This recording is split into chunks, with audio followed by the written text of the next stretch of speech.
Hello everyone, welcome to FPL Monthly Review. Ya, seperti biasa kita ada monthly review di mana kita akan coba review apa yang telah kita lakukan dengan tim kita di bulan Januari. Dan biasanya memang sebenarnya ada interview dengan Manager of the Month ya. Tapi kita sampai sekarang, sampai take record ini memang untuk ranking satunya belum ngabarin gitu ya Pen ya. Ada Udah lagi nggak? satu. Oh, ranking Tapi satu udah. Tapi nggak bisa bahasa Indonesia, dia bukan orang Indonesia.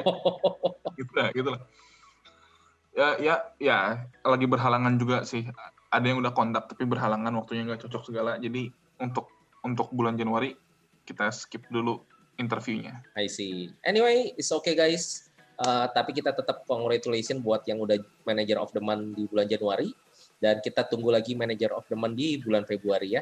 Kayaknya bulan Februari agak lebih ramai. Kenapa? Karena ada double game week banyak nih soalnya.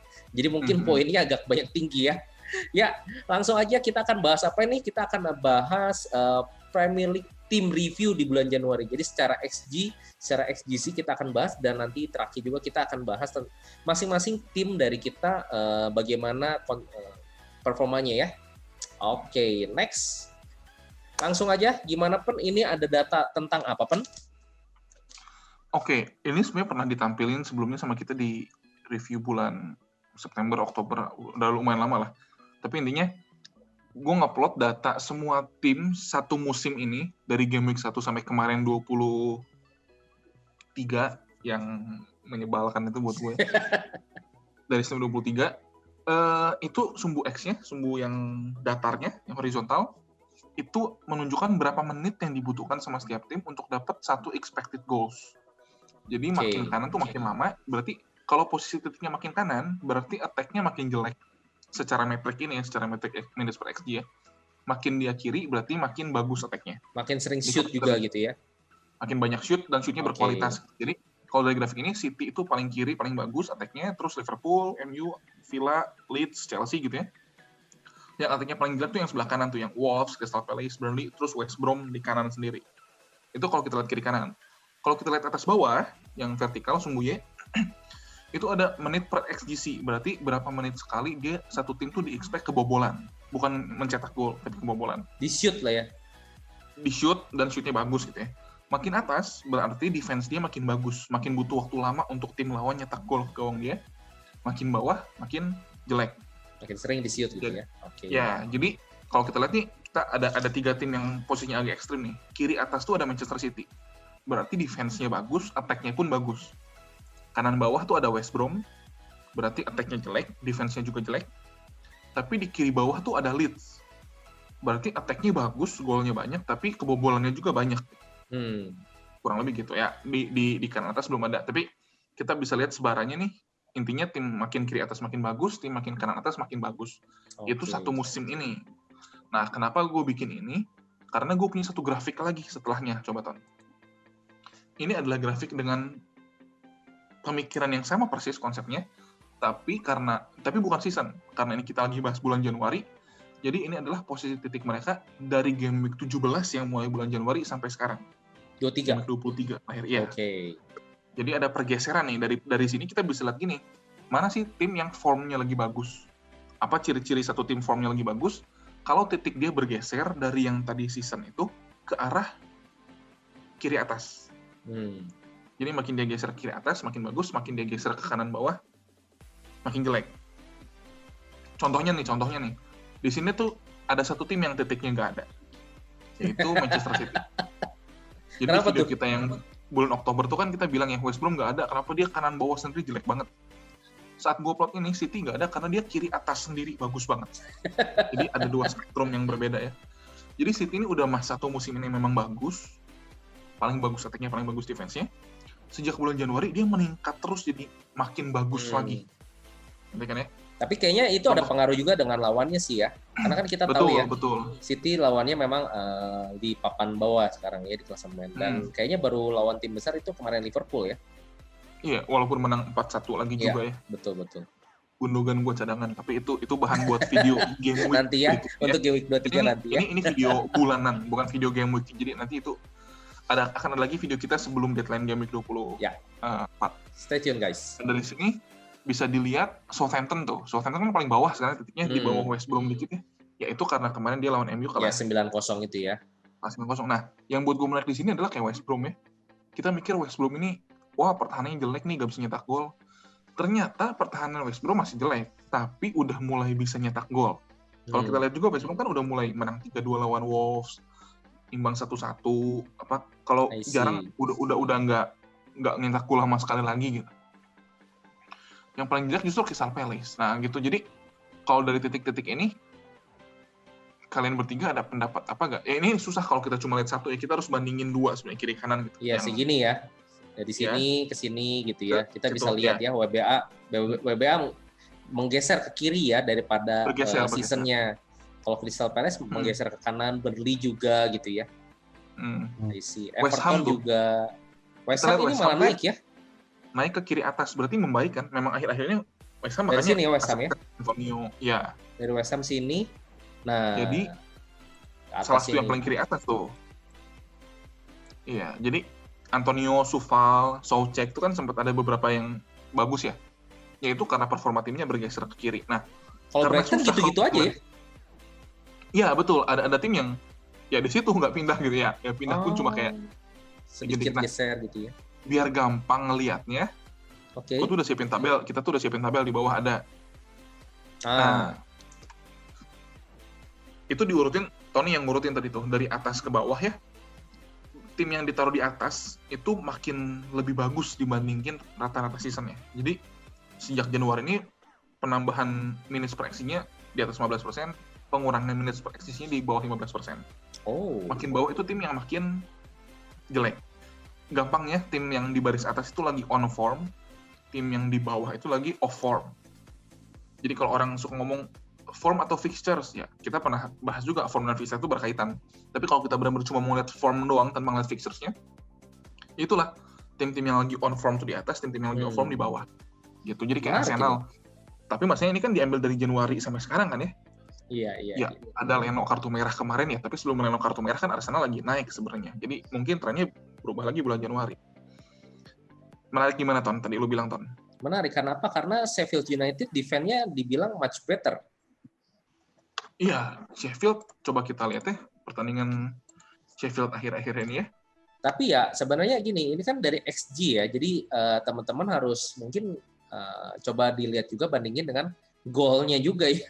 Terbobol berapa gitu, karena ini kan dari XG. Cuman kita bisa lihat berarti Sheffield United memberikan sebuah improvement dari defense supaya dia tidak banyak memberikan peluang kepada lawan ya. Itu meskipun masih kebobol. Sheffield itu bulan Januari lawan City cuma kalah 1-0, lawan MU cuma kalah menang 2-1 lawan MU malah. Menang 2-1 ya. Ya, nah itulah kenapa lawan Newcastle menang 1-0. 3-1 kalah, lawan Newcastle menang. Oh, berarti di bulan Januari Sheffield ini udah menang 2 kali. Ya, good month. Dan lagi-lagi nih, itu adalah perbaikan. Bukan berarti yang atas tuh bagus. Iya. Bisa aja yang atas tuh dari jelek jadi mending, bukan bagus. Betul. Itu kan perbaikannya gimana? Makin bawah makin jelek. Kita lihat ada Aston Villa di sana ya. Aston Villa tuh sekarang Watkins masih kayak bagus, tapi sebenarnya kalau kita lihat bulan Januari hasil dia, Aston Villa tuh kalah 3-2 lawan Burnley. Betul kan, sempat kalah 3-2 lawan Burnley. Betul. Terus sempat lawan City, ya lawannya susah sih, tapi kalah 2-0 lawan City. Terus lawan Southampton yang sama MU kalah 9-0 cuma bisa menang 1-0. Jadi ya itu lagi off form. Jadi kalau kita mau mulai siap-siap nih game week 24, 25, 26, kita bingung mau yang lagi on form siapa sih? Kalau mid atau forward kita lihat dari sisi kolom yang attack, kalau defense atau goalkeeper kita bisa dari kolom yang defense. Gitu kurang lebih. Bisa jadi patokan. Tadi Tony bilang apa, Brighton kok di situ-situ aja? Ya Brighton di situ Ton, defense-nya konstan-konstan aja. Enggak, cuman maksudnya gini. Kita waktu itu sempat mention juga karena Brighton ini bagus banget defense-nya karena sempat menang 1-0 lawan Spurs gitu ya. Clean sheet 4 kali berturut-turut, benar nggak sih? Cuman ternyata setelah kita lihat dari XG-nya ternyata konstan gitu. Nah, gini. Jadi itu yang dibilang, kita kan nggak bisa bahas komprehensif semuanya ya, karena kita ada durasinya juga, terus kita tampilannya kayak begini, bukan face to face segala macam. Jadi Tony tadi udah sempat bilang, ini kan minutes per XG, jadi harus dimengerti dulu ya apa itu yang namanya minutes per XG. Dan statistik itu saat dibikin digeneralkan semua tim sama. Contoh kayak City ya. City itu buat gue defense-nya jago nggak? Jago. Tapi kenapa kayak luar biasa jago? Karena sepanjang pertandingan 90 menit, bola di City itu 70 menit. 70 menit saat City pegang bola, lu gak bisa nilai defense dia bagus apa enggak, karena lawannya gak bisa nyerang City gitu. Setuju. Dia cuma punya kesempatan dilihat defense yang bagus atau enggak di 20 menit doang. Nah, beda dong kalau kita ngelihat defense City sama defense Burnley misalnya. Burnley tuh main 90 menit, bola di Burnley cuma 20 menit, 70 menitnya dia diserang kan ya. Tapi statistik dibuat dengan standar yang sama untuk City dan Burnley. Jadi kan sebenarnya menggunakan statistik itu harus dibarengi sama pengertian. Di sini Brighton tuh konstan defense-nya. Tapi kalau gue bikinnya bukan minutes per XG, tapi misalnya minutes per big chance conceded, Brighton tuh jauh lebih bagus sekarang. Tapi ya capek lah kalau kita bikin grafik minutes per XG, minutes per big chance, minutes per shot. Mungkin bahasannya lebih deeper ya jadinya. Iya, jadi jauh. Tapi ya ini kurang lebih bahasan awal aja lah. Oke, gimana? Ada komen, Evan, Zo? Ada aset-aset yang mau dibeli? Watkins. Baru dijual loh itu sama Evan.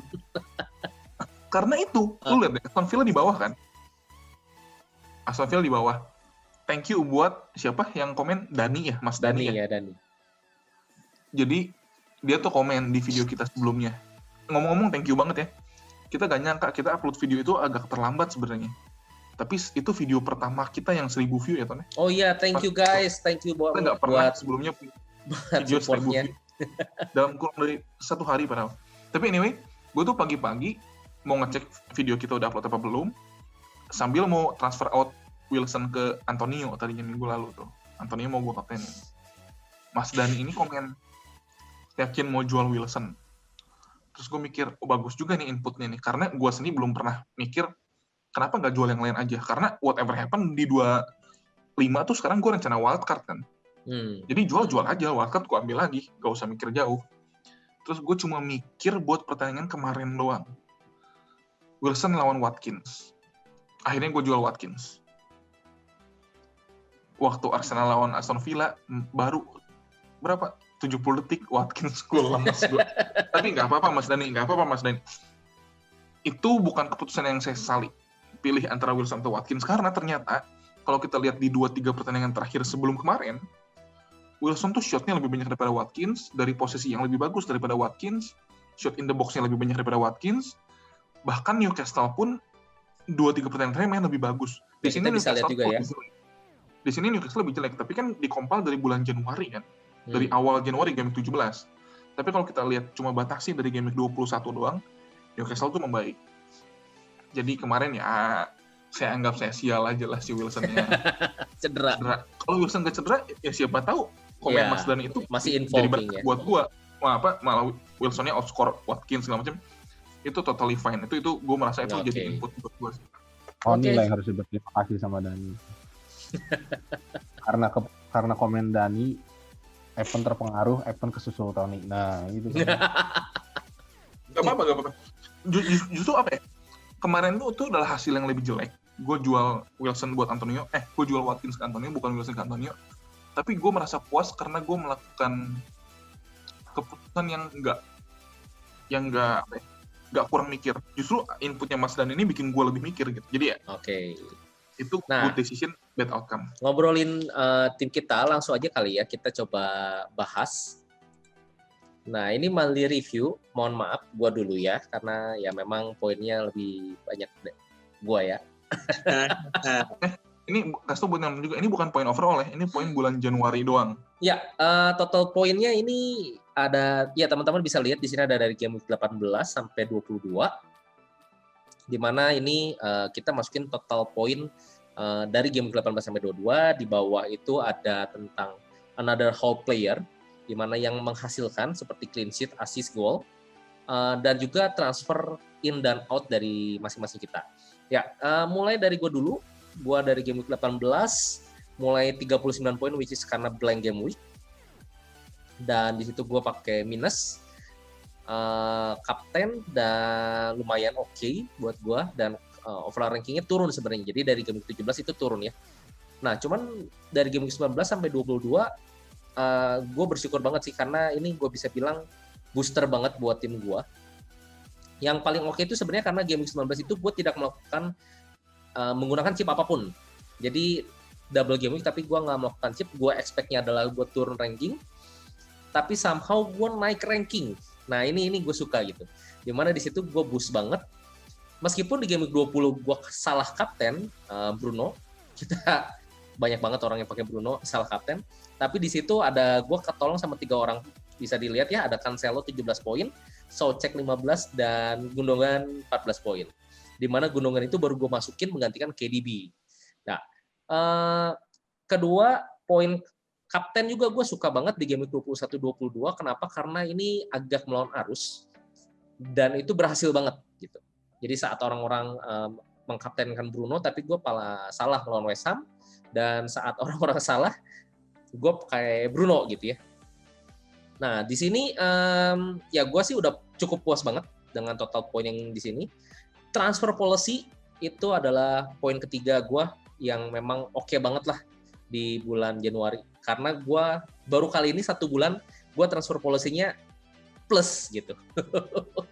Jauh banget gitu sama yang bulan-bulan sebelumnya. Oh, jauh banget ini. Jauh banget bulan-bulan sebelumnya kan selalu ini ya, kayak transfer out yang kosong, hasil yang masukin yang kosong lagi gitu. Nah, di sini gue oke banget. Dan kenapa? Karena ya emang sih ada beberapa yang gue miss. Pertama itu size. Size gue berharap di blank game week itu harusnya menghasilkan poin. Dan di double game week dia clean sheet lawan WBA. Tapi ternyata enggak. Dan cedera, jadi mau nggak mau ya harus keluar size. Nggak ngapa-ngapain juga di tim. Yang kedua, gue suka banget dengan Gundogan. Jadi gue mungkin agak telat ya kalau misalnya kita ngomong mau ahead the curve, tapi kita kan nggak tahu ya Gundogan sampai kapan formnya. Jadi saat game week 20 gue langsung beli, dan dia menghasilkan terus sih sampai game week 23 juga gitu ya. Dan dipakai, bukan dicadangin. Ya, itu aja dari gue. Gimana, gengs? Ini lu ada ahead of the curve bagus ya sih, kan kalau gue komen dulu ya. Kenapa lu kayak 18 sampai 22 kan lu naik terus kan? Tapi sebenarnya lu naik bukan karena hal yang lu lakukan di 18 sampai 22, tapi karena hal yang lu lakukan sebelum 18. Jadi kalau lihat dari sini ya, dari another how player lu ya, sebelum 18 lu tuh udah masukin Stones, udah masukin Cancelo. Jadi lu tuh udah ahead of the curve saat orang-orang ya buat gua kalau orang serius main FPL ada planning niat, dia pasti udah masukin City. Dia udah pasti punya rencana itu good point tuh. Iya. Jadi lu gak akan naik walaupun dengan semua transfer ini, lu kalau sebelum 18 lu belum ngambil City dulu gitu. Jadi kan salah satu poin main FPL, kita ngelihat fixtures mana yang kelihatannya bagus. Sebelum orang berpikir ngambil dia ke fixtures itu, kita udah ngambil dia duluan. Itu bisa jadi salah satu. Itu booster lo banget di sini nih. Booster lo di sini adalah City dan Kapten Salah Bruno di 22. Ini itu doang sih. Sama Souceknya, timingnya Souceknya pas main ya. Gila lu, Soucek 20 dapat, 22 dapat 15 poin, 9 poin. Oke. Karena sedih. Vanzo gimana? Ada yang mau dikomen? Ada, kenapa Anda menjauh dari saya? Ya. Alergi sama yang poin yang gede-gede. Anyway, ya buat gua sendiri sih, buat review gua sendiri adalah mungkin secara long term gitu ya. Gua akan mencoba transfer policy yang sama kayak di bulan Januari, yaitu gua memprioritaskan pemain yang cedera daripada yang off form. Gitu. Jadi kalau misalnya teman-teman lihat juga di sini gue transfer out itu adalah yang blank, yang memang KDB cedera, Kane cedera. Podence itu kenapa gue keluarin? Sebenarnya emang udah ada rencana karena dia cedera. Cuman somehow tiba-tiba dia main. Ya itu ya udahlah, memang harusnya keluar juga gitu. Dan ya itu gue masukinnya memang gue bukan cari template atau gue bukan cari shield sih sebenarnya, tapi gue memang mencari ada beberapa plan yang memang gue harus keluarin, kayak contoh Gundogan ke KDB. Kenapa? Karena gue mau masukin Salah gitu, karena gue mau masukin lagi nextnya nanti di 23 itu gue simpen buat di game week 26 double game week. Cuman ya itu terlalu panjang juga sih, cuman memang harus seperti itu ya sepertinya sekarang, karena kalau kita transfernya policy kayak musim-musim lalu kayaknya agak risky jadinya, karena sekarang kita nggak tahu siapa yang tiba-tiba bisa COVID, tiba-tiba cedera karena mungkin padatnya jadwal gitu ya. Gitu. Jadi gue mencoba untuk mempunyai satu free transfer terus tambahan, jadi selalu ada 2. Gitu sih dari gue. Oke, next. Mau di review Steven? Gimana, Pan? Sebenarnya cerita monthly review gue mirip sama monthly review lu ya. Awal game 18 turun dari 17 merah tuh, tapi udah gitu kan naik hijau terus juga. Sempat benefit dari salah Bruno kapten juga iya di 21-22. Gue lihat bedanya gue sama lu adalah sialnya kalau lu tadi Saiz beli terus bisa lu cadangin karena dia murah. Kalau gue Vardy gak bisa. Itu kalau dilihat di sana ya, 18 tuh gue transfer out Vardy ngambil Kane kan. Itu gue lakukan karena si Vardy-nya blank di 18, Kane-nya main. Oke. Jadi itu murni cuma 1 week punt doang. Oke, gue butuh Kane di blank game week. Kane-nya gue kalau nggak salah 8 poin. Dan gue minus 4 buat dia. Jadi kalaupun gue keluar lagi, gue udah untung 4 poin dari dia kan. I see. Dan dari 19 sampai 22, gue memang pengen Vardy, bukan Kane sebenarnya. Jadi Vardy masuk lagi. Vardy-nya masuk lagi kan. Karena double gitu ya. Double. Sialnya, Vardy 19 double lawan Southampton, lawan Chelsea. Di 21 lawan Everton. Dulu Evertonnya lagi jelek. Di 22 lawan Leeds. Di 21 lawan Leeds. Di 22 lawan Fulham. Pertandingan-pertandingan itu Leicester selalu bikin gol. Sialnya Vardy-nya cedera. Kalau Vardy-nya gak cedera, itu kan Vardy-nya bikin gol ya. Yeah. Jadi, tapi gue gak nyalain sih itu memang apa? Sampai sekarang gue masih merasa itu bukan super bad decision. Mungkin bad decision-nya karena gue cuma ngejar poin Kane di blank game week, tapi kalau di blank game week itu gue gak ngejar poin Kane, gue lebih ketinggalan lagi. Jadi, ya gue gak bisa protes apa-apa lah. Jadi bedanya gue tadi sama lo adalah si Vardy dan satu lagi si Soucek. Oke. Dari game week 17 itu ada sedikitnya di kanan bawah ya. Dari game week 17 sampai 22 itu bulan Januari gue punya Soucek. Gue mainin dia 3 kali di sana dan 3 cadangan. Bisa Anda tebak mana yang gue mainin dia? Yang single digit. Yang poinnya 2, yang poinnya 1. Jadi saat dia 11-15-9 tuh dia jadi bench. Gue mainin dia 2-1. Ya gue memang ya gue gak jodoh aja sama Soucek. Jadi bedanya gue malu itu sih Ton. Kalau Soucek gue timingnya benar, kalau yang 22 itu gak gue sesali. Karena semua player gue kalaupun diulang memang akan gue masukin lagi tuh player. Souceknya memang kadang-kadang. Yang 20 itu yang bad call. Gue pilih mainin Soufal. Itu tuh 14 poin swing. Jadi kalau di situ gue bener mainin Soucek bukan Soufal, total poin gue 379, ya beda dikit lah sama lu. Gue anggap 379 sama 382 sama lu bedanya tuh karena gue punya sial Soucek gitu. Kane sama Vardy cedera. Bukan Kane sama Vardy cedera, kan itu kalau anggapan Souceknya benar. Oke. Jadi udah mah Kane sama Vardy-nya cedera, gue dapet sial, bad call gue di Soucek. Ya, tapi masih panah hijau terus, masih di arah yang tepat. Oke. Any comment, Van? Zo, for our professor? Ini apa sih profesor nih ya? Gue cuma mau bilang congrats saja sih, akhirnya Burke keluar. Iya, betul. Selamat loh, Pan. Ini kalau boleh ngomong ya, di 23 gue pakai Chilwell kemarin udah ngarep banget tuh pembeda gue satu-satunya di tim gue. Kebobolan asisnya Burke, si orang. Gak bisa gak menghantui tim gue. Dendam dia dibuang sama lu, dendam dia makanya. Kita tuh butuh Chilwell main, terus clean sheet lawan Sheffield. Beneran main. Cuman somehow ini Burke kenapa melakukan effort untuk membobol Chelsea. Nggak, itu Rudiger. Lu kalau nontonnya itu Rudiger ya? Iya sih. Itu dia main di Persib pun kalau dia gitu dimaki sama bobol itu. Udah. Oke. Itu 23 ya. Kurang lebih Januari, ya oke. Tinggal gimana mempertahankan ini ke Februari Maret. Ya. Oke. Gue mau cari kabur ke main FPL terus nontonin kita. Terus dia benci banget kayak orang ngehina gue. Gue giniin gitu. Tapi kalau gue lihat sih sebenarnya lu transfer policy-nya tetap bagus ya. Seperti sebelum-sebelumnya kayaknya lu satu musim ini transfer policy lu oke banget gitu. Ya. Ini bakal kurang oke sebentar lagi karena kita bakal namain Watkins Antonio. Tapi susah. Transfer policy itu bisa buat gue ya, transfer policy itu lebih bagus, lebih gampang bagus terus kalau formasi lu gak rubah-rubah. Jadi kan lu cuma ganti pemain price point-nya sama kan? Nah, gue tuh mau rubah dari 3-4-3 ke 3-5-2 saat ini. Makanya itu ada salah Burke tiba-tiba kan. Tapi saat gue jual Burke jadi salah, gue akan punya 8 pemain mid dan forward yang gue bingung mau cadangin siapa, dan harus gue keluarin lagi salah satunya. Nah, itu akan mendisrupt dikit, jadi kelihatan transfer policy gue memburuk sebenarnya karena gue merubah formasi. I see. Ya, Oke. Iya, benar. Oke, next. Mali review Zo. Nah, ini gimana Zo? Ya biasa, transfer policy gue emang super sampah sih. Rapotnya merah ya. Rapotnya merah saya Pak, naik turun itu. Selama bulan Januari. Januari sempat 22 poin, minus 8 jadi cuma 14 poin. Aduh, sedih banget. Itu tadi gue semenyangka Tony salah ngetik loh Zo. Itu gue kira typo atau salah lihat. Tahu nggak? Udah 22, minus 8, kaptennya minus 2. Ngefur itu. Ngefur. Ya, diselamatkan oleh game week 19, tapi itu gue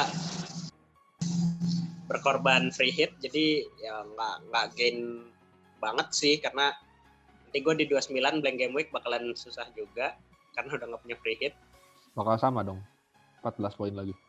Enggak, jangan dong. Jangan. Cuma apa ya? Ya bisa kelihatan di sini transfer gue adalah kebiasaan gue mengeluarkan masalah untuk memasukkan masalah baru. Gue masukin Havertz, Klich, tapi ya kalau Klich ya oke lah, kemarin reasonnya udah dibilang juga. Lu jual Auba karena gak main, personal reason, beli Havertz, gak main juga, Zo. Gak main juga. Itu, Zo, lu lihat, pemain yang lu transfer out, poinnya berapa? 0, 5, 15, 5. Tambahin 25 kan ya? Yap. Pemain yang lu transfer in, poinnya 2, 9, 4, 9. Kalau gue gak salah hitung, itu 24, Zo. Iya. Jadi masih rugi. Jadi semua transfer yang lu pikirin nih selama bulan Januari, gimana? Immediate impact-nya minus 1, Zo. Ya, kita immediate impact-nya, kita gak ngeliat minggu berikutnya. Tapi Iya. Gue di sini kan mencoba ahead the curve ya, karena kayak gue masukin Klich, Shaw, terus kalau dilanjutin ke game week 23 pun gue ada masukin Aspi, kenapa Aspi? Gue masukin Aspi pokoknya. Ya, lu masukin Aspi lagi. Iya. Sama Lawton, terus ada gue masukin Sanchez juga untuk next video kita. Oh. Cuma spoiler. Sedikit spoiler. Sedikit mencoba ahead the curve, tapi ahead the curve-nya gue bukan merubah tim gue menjadi tim template, tapi malah menjauhi template sih. Iya. Ya, itu setuju sih. Karena kalau gue lihat dari 19 sorry ya, itu kan udah double game week ya. Kita udah banyak melihat pergerakan orang-orang beli City gitu kan. Lu free hit, ya lu next-nya jadi lu masih punya Auba, lu punya Laka gitu kan, nggak punya City gitu. Ya. Nah itu yang makin membuat template, dan lu masukinnya tetap Chelsea which is effective ownership-nya kan masih sedikit ya gitu. Jadi bahkan gue lihat lu buang Bamford gitu. Bamford itu adalah seseorang yang effective ownership-nya itu makin tinggi makin atas tuh. Makin top 10K itu makin tinggi. Itu kalau lu buang gitu kan. Di video waktu itu kita sempat bahas Bamford adalah jerawat. Itu waktu Leeds-nya penampilannya lagi turun itu. Lagi turun. Nah, tergantung sih Zo, saat itu apakah masalah utama tim lu tuh Bamford atau bukan? Iya. Jadi kalau sebenarnya di tim lu, gue yakin saat itu ada masalah yang lebih parah daripada Bamford. Lu jual Richie di 22, berarti di 21 tuh Richie tuh lebih bermasalah daripada Bamford sebenarnya. Kalau lu jual Richie dulu baru Bamford, lu gak hilang 15 poinnya, dan lu gak akan jual Bamford berikutnya, dan lu dapat gol Bamford di game berikutnya kan sebenarnya. Iya. Ya, itu salah satu pembelajaran lah. Jadi yang dikeluarin tuh adalah yang memang paling bermasalah dulu. Terus gue mau komen Zo, tadi lu bilang kan lu di 29 bakal ketinggalan karena lu udah gak punya free hit kan. Ya. Sebenarnya menurut gue lu tuh bukan ketinggalan di 29, lu akan ketinggalan menuju 29. Jadi di 29 ini kan sekarang kita udah tahu nih, Leeds bakal main, Fulham bakal main kan. somehow transfer lu sekarang tuh bakal masukin Areola, bakal masukin Dallas, bakal masukin Ademola Lookman, ya pemain-pemain itulah yang bakal main di 29 kan. Jadi di 29-nya lu gak akan ketinggalan karena lu punya pemain yang main. Tapi lu beli Ademola Lookman untuk 27, untuk 28. Nah, disitulah lu akan ketinggalan sih sebenarnya kalau kata gue. Jadi buat yang kayak gue Tony Evan yang masih punya free hit, kalau kita mau ngejar orang yang udah pakai free hitnya, itu bukan di 29-nya doang kalau kata gue. Karena buat 29 orang udah nyiapin. Tapi kita ngejar orang-orang itu di 27-28-nya sih. Good point. Ya sebenarnya itu bisa dikombinasikan dengan strategi wildcard juga ya, wildcard kedua ini. Kalau memang Zo memang mau 29-nya nggak ketinggalan banget, saat di 29-nya maksudnya berarti kan dia melakukan strategi transfer untuk bikin satu tim yang di 29 itu main. 30-nya dia bisa wildcard untuk benerin lagi semua. Gitu. Bisa juga seperti itu gitu ya. Nah, itu mungkin harus dipikirkan juga sih wildcard kedua ya, karena penting banget karena bukan cuma dari 29 setahu gua. Karena game week 33 pun masih ada blank, guys. Jadi ya itu penting juga sih karena blank 33 itu klip besar ya. Karena final FA ya. Final karena City Carabao. dan Spurs yang hilang. Dan Spurs yang hilang. Padahal kita punya. Nah, Zo, salah satu solusi yang bisa gua share ke lu ya. Lu kalau mau, lu wildcard-nya di 29, Zo. Jadi dari sekarang sampai 28, lu gak usah perlu 29. Yang penting tim lu gak ketinggalan sama orang lain. Waktu 29, lu wildcard. Lu ambillah Salah, lu ambil Bruno, tapi lu cadangin. Lu maininnya kayak si Lookman, kayak si Dallas gituan loh. Nanti di 30 ke depannya, si Lookman inilah yang bakal jadi cadangan. Si Salah dan Bruno yang lu cadangin di 29 ini, lu mainin di 30. Itu salah satu solusi yang mungkin bisa lu... Nanti kita akan ada khusus video yang ngebahas chip strategi lah ya. Kalau masukin lagi ke sini kepanjangan nanti menuju 25 kita akan ada kolaborasi teman kita bilang di video dia juga. Jadi tunggu aja ya guys ya. Oke. Van gimana? Any comment? Ya, Zo sudah kembali akhirnya. Back to Zo. Iya, Zo kembali menjadi Zo. Jadi ya bentar lagi gue bisa nyusul, nggak apa-apa lah. Oke, kita lihat Evan. Coba kita lihat poin Evan bulan Januari yang dibilang bentar lagi nyusul Zo 325 ya, Zo 325 ya. Nah, ini Evan. Lu ketinggalan 65, Van sama Zo kan 1 bulan. Zo 325 tuh grafiknya turun. Gue 260 grafik naik. Gimana? Sebentar. Menunjukkan efektif ownership itu penting. Bentar. Grafik Evan sebenarnya nggak naik. Karena di 18 dia di 2,4, di 22 dia di 2,4 tetap. Naik berapa? Itu naik 15.000 kan? Oh iya benar sih naik. Lu punya utang 2,4 juta, 1 bulan lu cicil 15.000. Itu lunasnya 18 tahun kan. 20 tahun. Nah, itu dia. Bentar kan? Masalahnya FPL cuma setahun, Van. Udah kan dari 5 jutaan.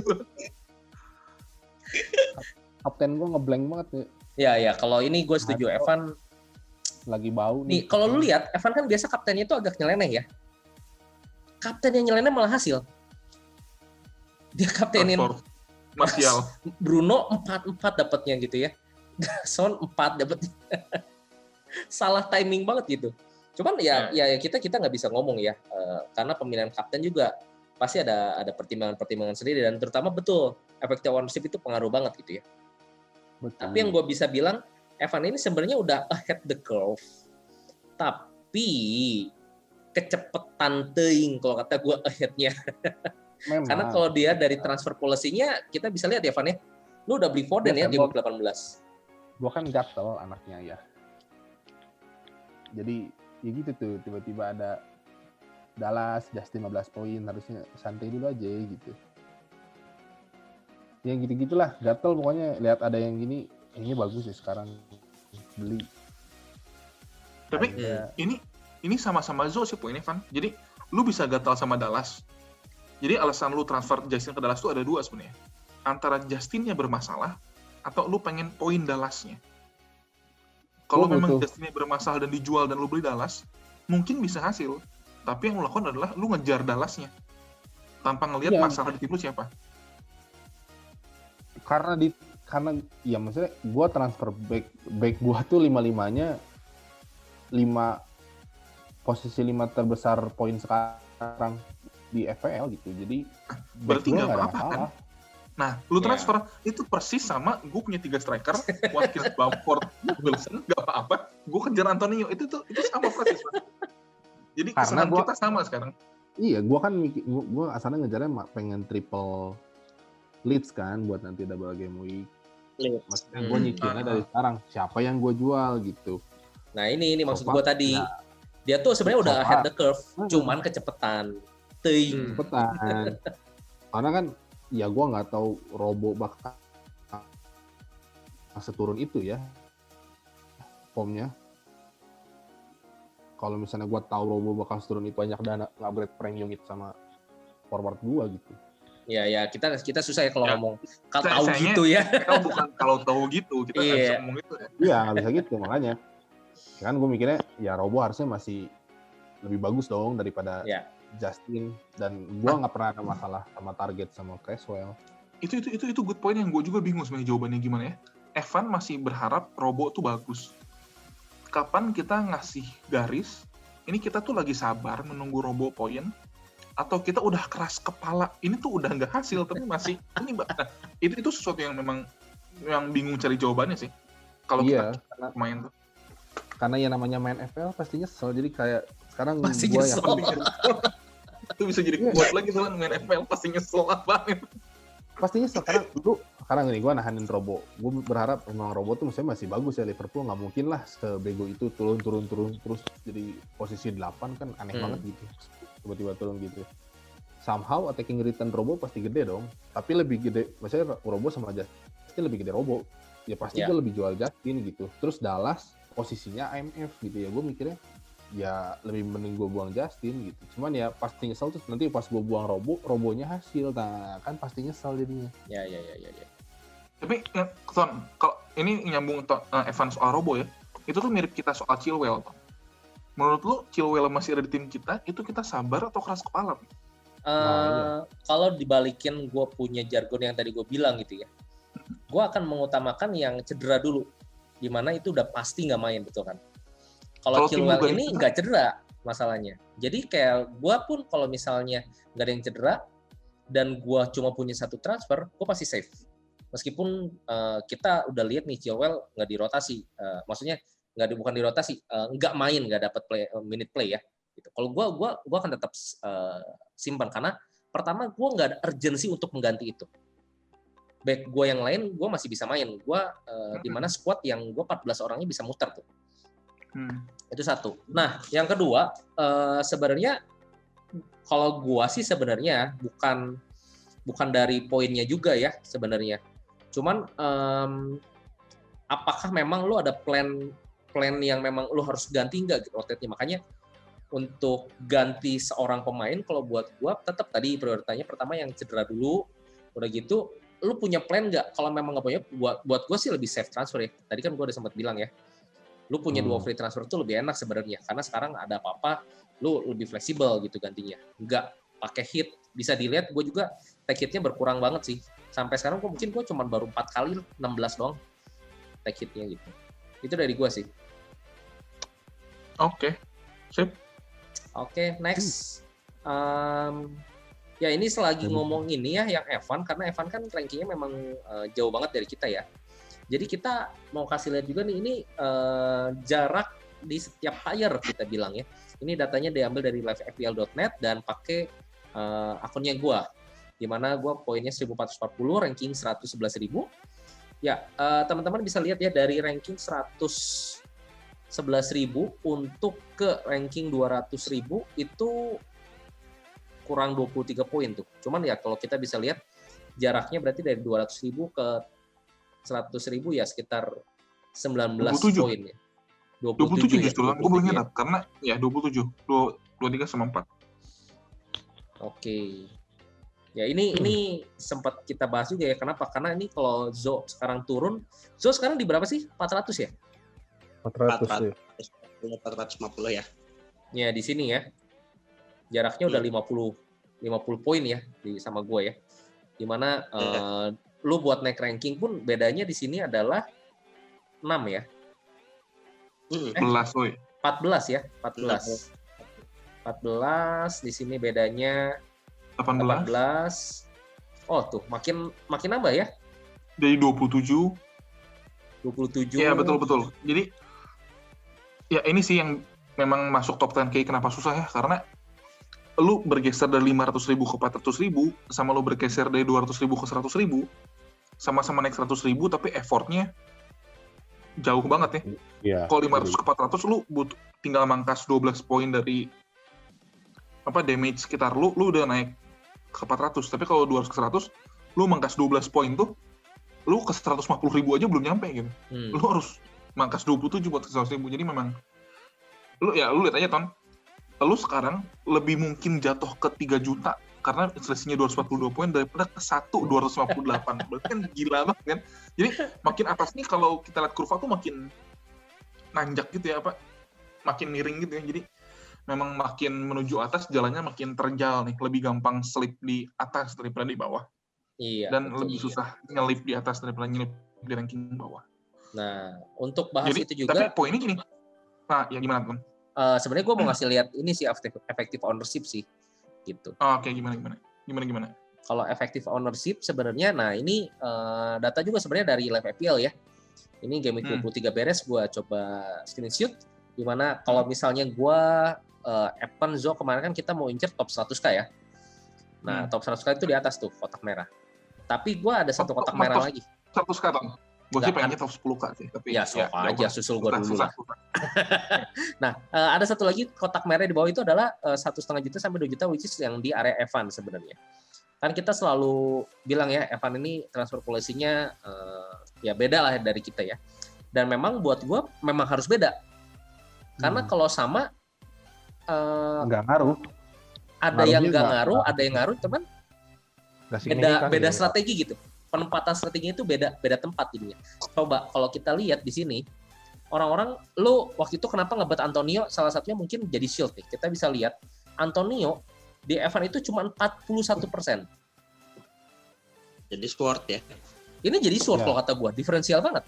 Tapi kalau lu kan, ya gue salah sih, benar. 86% ini malah jadi shield. Dan di mana? Betul. Gue gak ngeliat ini dulu, Ton. Gue gak nyadar ya. Kemarin tuh gue ngambil Antonio karena gue pikir dia bisa jadi sword gue buat naik sih. Ya. Kalau buat ini dulu, mungkin gue akan mempertimbangkan nggak usah ngapain karena Antonio ini nggak bisa jadi sword ya. Betul. Tapi ada satu yang gue nggak setuju sama lo. Tadi lu bilang harusnya strategi Evan kalau dia rankingnya di bawah sama di atas beda. Buat gue enggak. Strategi kita dimanapun, strateginya sama. Kita akan ambil pemain yang mungkin poinnya paling besar.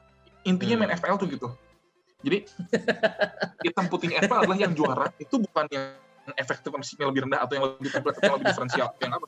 Main FPL adalah yang poinnya lebih tinggi, betul kan ya? Iya, betul. Tapi, saat kita ambil satu pemain, kita menyesuaikan ekspektasi kita. Jadi saat, kalau gue di posisi Evan nih, gue mau ambil Antonio, dan gue di posisi gue ambil Antonio, ya sama. Tapi kalau Evan expect-nya kalau Antonio hasil dia bisa naik 500.000 ranking, maka di gue, kalau Antonio hasil, gue expect naiknya 25.000 ranking. Gitu. Tapi tetap isi otak gue kenapa gue ambil dia, karena kemungkinan poin dia paling tinggi gitu. Oke. Maksud gue strategi beda tuh gini. Saat lu melakukan transfer, mungkin lu pengen adalah mengambil sword, mengambil diferensial. Nah, di situ sebenarnya yang beda gitu. Dimana contoh Evan waktu itu kenapa dia nggak mau buang Bamford? Mungkin dia itu diferensial. Kita bisa lihat ya, Bamford itu 68%. Kalau di kita itu udah sekitar 80% sampai ini Bamford tuh pokoknya makin atas makin banyak lah efektif. Nah, di sini mungkin yang beda gitu ya. Jadi kalau misalnya Evan mau buang Bamford untuk menjadi Antonio, ya sebenarnya makin diferensial gitu. Tapi kalau kita mau buang Bamford terus beli Antonio, kayaknya sama-sama aja gitu. Karena ya efektif harusnya seperti itu gitu kan. Masih banyak gitu.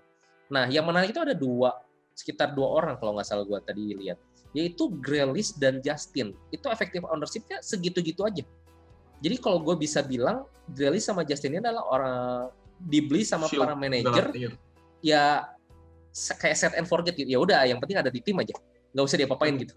Duanya Tuhan, duanya kenapa? Gue belum pernah beli Grealish. Jadi berapa kali gue memang kena damage dari Grealish, tapi gue beruntung karena gue terlindungi dari Justin sebenarnya. Nah, dimana memang sebenarnya nggak bisa compare ya. Head to head nggak bisa. Gini, Tom, lu gak punya Grealish, Tapi yang lu punya instead of Grealish bisa melindungi lu dari damage-nya si Grealish, betul kan ya? Sekarang yes. Lu punya siapa sih? Fortnite Gue punya skill-nya Gundogan. sekitar gitu. Gue punya Gundogan. Gundogan sekarang.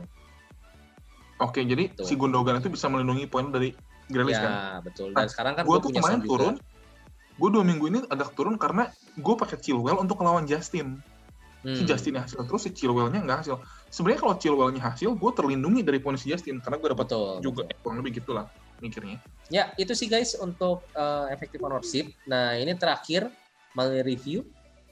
Nah, ini adalah grafik dari kita berempat. Menarik banget ya melihat grafiknya ya. Salah satu yang buat gue penting dulu ya, kita harus lihat di sisi sumbu Y-nya. Kalau itu bukan linear ya, apa ya, bukan 10.000, 20.000, 30.000, 40.000, tapi scale-nya logaritmik 10.000, 100.000, 1 juta, 10 juta gitu. Jadi kali 10 bukan tambah 10 ya. Jadi itu kelihatannya ranking kita dekat-dekat semua, padahal aslinya ranking kita nggak sedekat itu juga gitu. Sama Evan tuh agak jauh. Kalau gue bikin scale-nya linear, Evan di bawah, kita di atas, kita kayak mepet-mepet banget. Nah, ini dibikin agak lebar. Itu ada warna-warnanya di bawahnya, warna biru gua, warna orange Tony, warna Abuzo, warna kuning Evan. Kok nggak sesuai baju ya? Padahal baju udah sesuai nih. Kok gue jadi abu ya? Gue biru, Tony orange. Oren. Sesuai. Oh iya, ya ini nggak direncanain, ya udahlah ini mah. Tapi dari sini kita bisa lihat kalau sebenarnya ini gue bikin ini cuma buat mengkomplimen yang udah Tony bikin aja sih. Jadi waktu awal Tony bikin ide kita monthly review ini kan, oke, gue dapat gambaran besarnya per bulan gimana. Terus gue dapat bikin grafik ini biar kita dapat gambaran besarnya satu musim ini kita lagi di jalan yang benar apa di jalan yang sesat gitu ya. Gimana, Ton? Menurut kalau lihat dari sini grafik gue yang warna biru sama grafik lo yang warna oranye itu polanya mirip banget, Ton. Kita tuh ada di track yang sama, naik turunnya kurang lebih sama. Terutama ini ya, kalau gue lihat ya. Ya. Terus dari 13 sampai 17 juga. Enggak. Dari Game Week 15, Ton, sampai sekarang. Yeah. Dari Game Week 15 sampai sekarang, itu kita ngayunnya mirip banget loh. Kita tuh sempat turun di di blank game week, terus kita naik lagi gitu. Ya. Dan sekarang kita turun lagi bareng lagi. Kampret memang. Ya, ini menunjukkan sebenarnya ya, karena Zoe ini kan menggunakan pemain-pemain diferensial dan squadnya menjadi diferensial ya. Sekarang kalau nggak salah lu diferensialnya kalau di live FPL berapa, Zo? 20% atau berapa? Kemarin sempat 12% soalnya. Template rating? Iya, template rating 11%, Zo. 12%. Pernah gue tahu dari semua circle gue di Twitter itu terendah loh template rating lu. 11. Wih, gila, keren banget. Iya, 11%. Lu gak punya Son, gak punya Bruno, gak punya Salah, gak punya Ruben Dias, gak punya Cancelo ya. Di tier gue gue gak punya Salah, gue gak punya Son. Cuma Bruno kapten pun week 22 itu sempat jadi diferensial. Setahu gue West Ham pun enggak ya? Karena dikaptenin. Lu gak punya Soucek ya? Lu gak punya Suval. Soucek ada. Kemarin kan Soucek ada. Cuma kan gue bench kan yang di field 11 orang. Kalau di bench kan gak dihitung ke template rating kan, karena template rating kan buatnya IO bukan ownership overall. Nah itu. Dan di mana kalau di compare sama kita kan, ya lu paling tinggi sih sebenarnya. Lu 79% mungkin ya. Kalau gue mungkin 70% gitu. Nah itu menunjukkan ya sebenarnya it's not a bad strategi kalau kata gue. Cuma memang timingnya aja. Satu pakai diferensialnya banyak banget.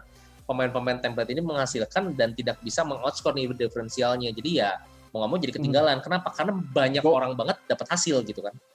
Zo cuma 4 loh pemain yang kita semua punya.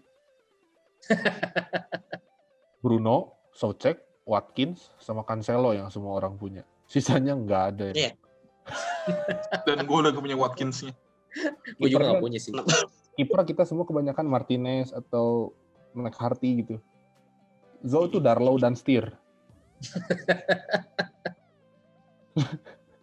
Jadi ya sebenarnya nggak bad juga sih gue bilang sih. Cuma memang karena terlalu agresif kali ya kalau gue bilang ya. Iya. Agresifnya ini tidak punya shield. Nah ini yang maksudnya kenapa orang harus ada shield and sword gitu ya. Karena kalau misalnya semuanya sword ya ini saat nggak punya shield ya bablas.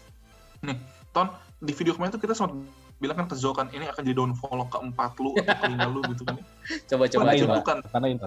Kita tandain. Downfall itu Lu tandanya downfall adalah pertama lu di situ, Zo. mau menurun ya berarti ya. Menurun. Berarti di sini dong. Nah, itu downfall pertama lu, Zo. Oke. Betul. Gue yakin di Kedua. game week 6 itu lu ada keberuntungan tertentu sehingga lu nggak turun Naik terus gitu. tapi ke bam gitu. Setelah lu dapat keberuntungan lu merasa oke, tim gue oke. Terus lu beli lagi tuh siapa? Entah Ricci lah. Nah, gue yakin tuh lu beli Ricci tuh di 8 atau 9 lah. Turun lagi nih. 2. Oke, turun. Ketiga Terus itu di sini ya. 10 sampai 16 lu tuh ada hoki satu Socek masuk gantiin Ricci. Oh, Atau dimanapun iya. lah, lu dapat bam lagi. Wah, bagus nih. Gue beli Havertz, turun lagi. Itu downfall ketiga tuh yang nonton itu. Nah, ini yang kemarin kita bilang ya 21 ya. Iya. Downfall keempat. Kurang lebih gitu, Zo. Jadi perjalanan. Jadi, oh ya, ini juga bagus buat setting target ya. Jadi kalau gue kebayang sih, kan sekarang gue sama Tony itu sedikit mepet ke 100.000 ya, Tony. Kita tuh di area menuju garis horizontal 100.000 sebenarnya. Tadi kita tahu jarak antar tier tuh makin jauh kan. Jadi sebenarnya target gue sih di akhir musim tuh di 10.000 itu sih. Kalau gue pribadi sebenarnya. Ya, baru sekarang ke define-nya. Tapi dilihat lagi, kalau game week 26 lewat, gue udah pakai wildcard di 25 dan gue udah pakai bench boost di 26, dan gue di grafik ini masih di sekitar situ-situ aja, gue rasa 10.000 udah gak kekejar sih. Kalau gue mau kejar 10.000, setelah 25-26 beres, si garis biru itu tuh titiknya harus ada di atas 100.000 kan? Iya, Ini gitu ya sekitar yang Tony gambar lah. Kalau gue udah sampai situ, 10.000 kayaknya masih mungkin, karena gue masih punya free hit di 29.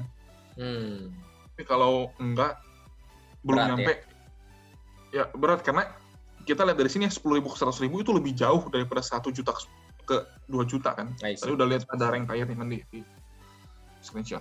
Tapi kalau dilihat begini, ini kayaknya bakal ada yang ketemuan nih. Iya. Itu downfall-nya kan sampai situ tuh. Nah, itu gue lihat. Oh. Gua mah solid, teman-teman. Udah belajar ngeproyeksi ini nih ya. Proyeksi future scenario atau gimana gitu. Ini analisis teknikal ya. Ya. Oke, guys, itu aja dari kita mungkin untuk monthly review. Semoga berguna, menambahkan insight buat teman-teman, dan please kindly you can comment your seasonal review juga. Siapa tahu bisa menambahkan insight juga buat kita semua ya. Mungkin ada something juga yang memang kalian merasa extraordinary. Kalian bisa share di komen. Mau ada masukan. Makin sini komen-komennya makin banyak membantu banget kok. Iya, masukan. Siapa ya? Gitu. Kita tuh sempat bahas Gundogan di video terakhir, terus ada yang komen. Kita cuma ngeliat, oke, Gundogan kalau ada Jesus berarti goal threat-nya berkurang. Aduh, iya.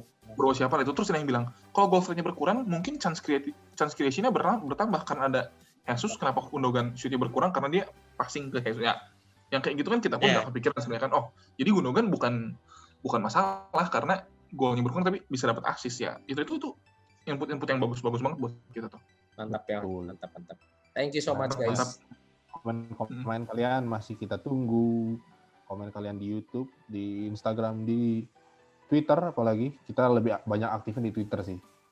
Ya kalau mau lihat traffic kita semua biasanya di Twitter lah, kalau kalian mau tanya jawab kebanyakannya. Cuman kalau bisa di YouTube juga ya banyak. Apalagi kalau YouTube subscribe-nya yang paling penting. Bener nggak? Oh Viewersnya udah nembus 1.000, harusnya subscriber bisa 1.000 kali. Asik. Kalau subscribernya udah sampai 1.000, Evan mau ngapain? Kapten Ricci. Udah nggak usah kayak gitu aneh. Nanti ada yang komen kan kalau 1.000 apa gitu. Sok Fan, tutupan.